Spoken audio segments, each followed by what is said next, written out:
Jeg lover folket, at hvis jeg bliver valgt, så vil der ske drastiske ændringer i kommunens budget. Jeg vil sætte flere penge ind i trafiksikkerheden.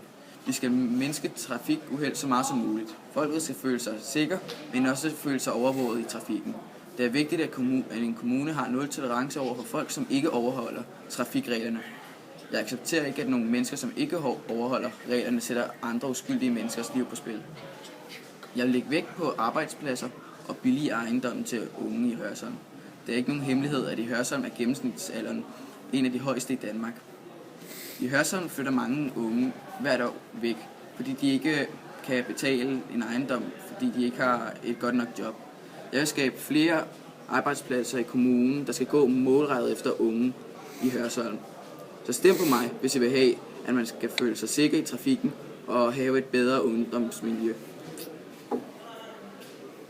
Sådan. Mathias.